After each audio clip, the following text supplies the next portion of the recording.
Dark Side of the Ring just recently did their episode on the Sandman of ECW fame, or Hardcore Hack if you're a late 90s WCW aficionado.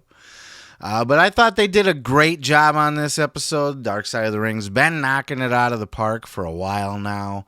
But it's kind of been more of the dusk side of the ring, hasn't it? They haven't really been covering too dark of stories lately. I think they've just kind of run out of the really dark ones, and now they've just kind of become, guy lived mostly normal life with a couple crazy things that happened to him in the end.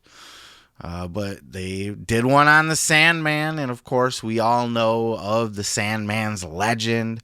And one of the most legendary angles that the Sandman did back in his ECW days, more infamous even, you could say, was the incident where him and Raven got into it with the cross. Of course, Sandman being hung from the cross like Jesus Christ of Nazareth himself. That's where he's from, right? Nazareth? Something like that. And then they put the crown of thorns on his head instead, but it was the barbed wire crown, and this pissed off a lot of people back then. There were fans writing in, calling in, sending letters, protesting, trying to get them taken off of the network. And of course, one man in that audience that day who was possibly looking to join ECW, which was never going to happen, by the way, was Kurt Angle. And once he saw that angle, he had enough. He was out. He was done with it. Of course, that's how the story goes, right? That's the legend, that it was this big, horrific incident that they needed to go out and do this big apology, and it would have nearly killed ECW if they didn't, and blah, blah, blah. Well, the Sandman remembers it a little bit differently. Sandman was on the Busted Open radio show on Sirius this week, talking with his old cohorts from ECW, Bully Ray and Tommy Dreamer, and Greco was there too, I suppose.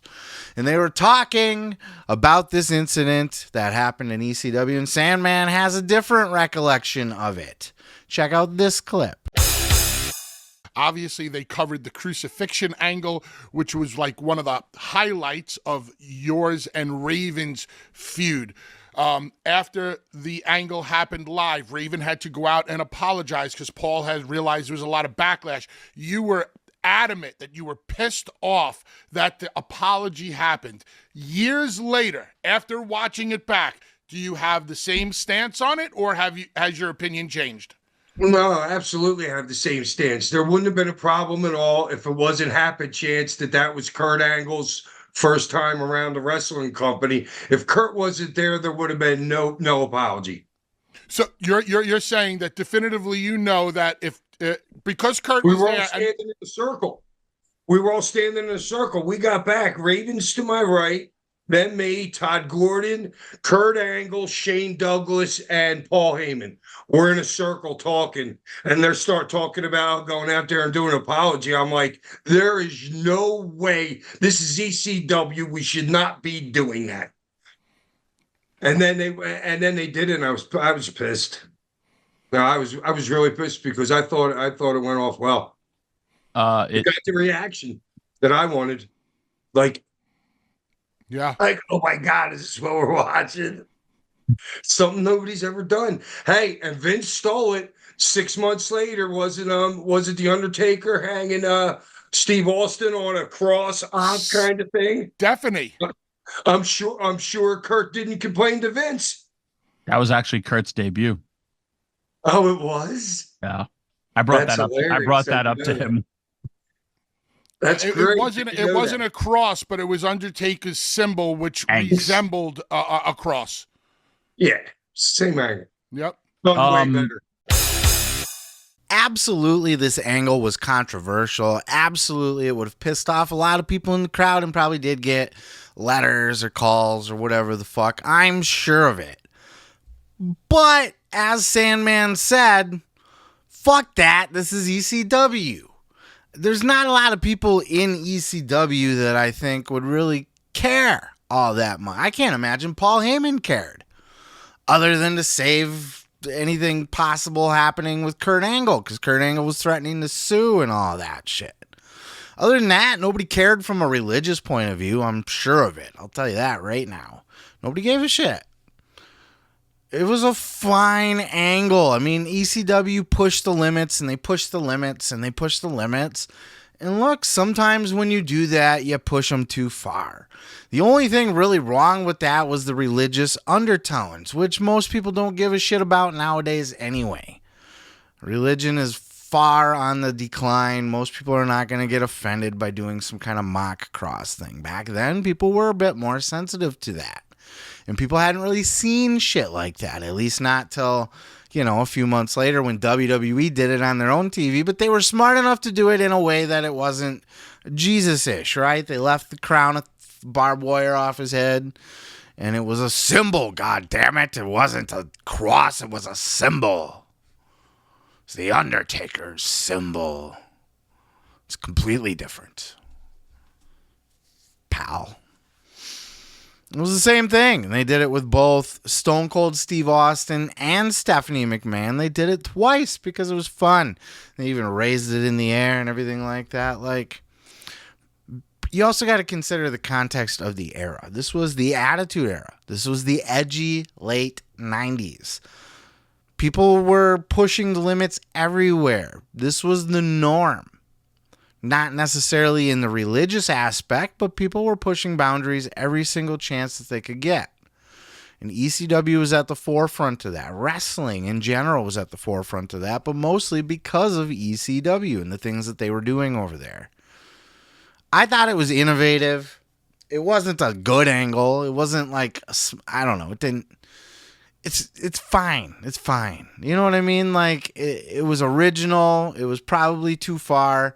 Probably a little tasteless. But look, you're not going to rattle me. I don't give a shit. It was fine. It was fine. It was another thing to further that storyline along.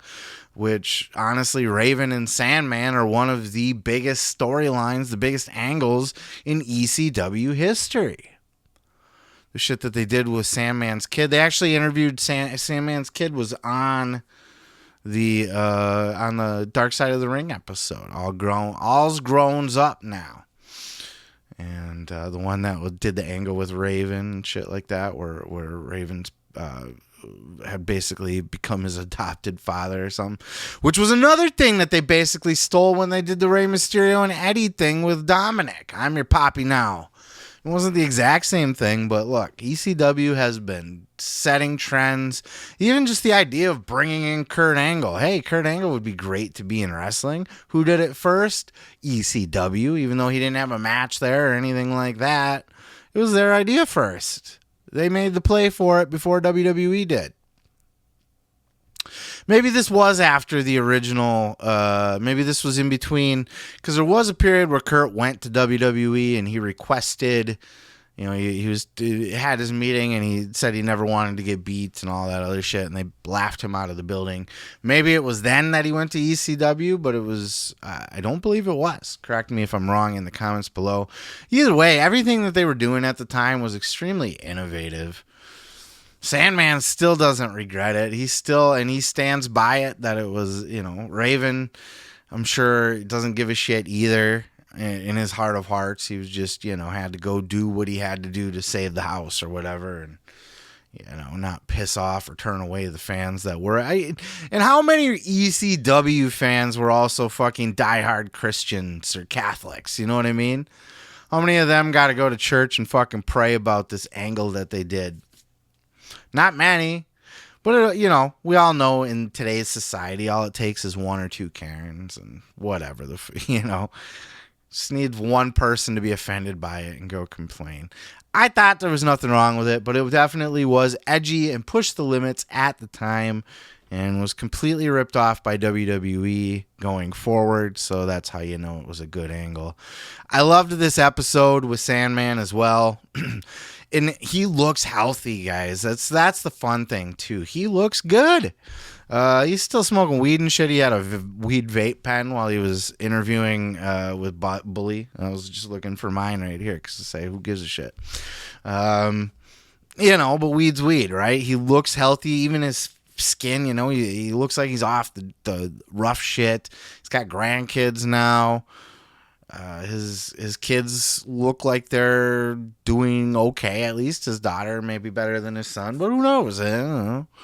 They look fine. He's doing well. He looks happy. He looks healthy.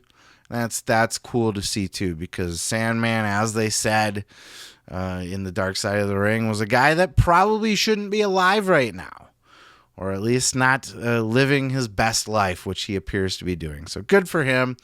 And he's still the same old guy too. Like, he hasn't like found God or become profound or anything like that. Like, he still talks exactly like the Sandman would talk back in the day. It's great shit, and great seeing him on Busted Open with Bully and Tommy Dreamer too, just sitting around having a fucking chat about the good old days.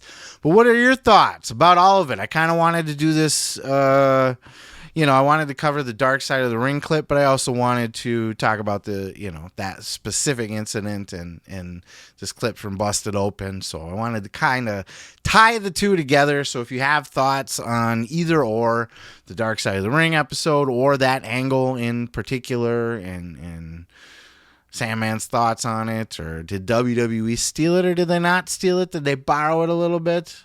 Was it a cross or was it a symbol? God damn it. Let me know your thoughts down in the comments below. Peace, love, and pizza. I'm going to go ahead and move on to the next. Oh yeah, thanks for checking out the video. Yeah, don't forget to subscribe. Don't forget to like it if you liked it.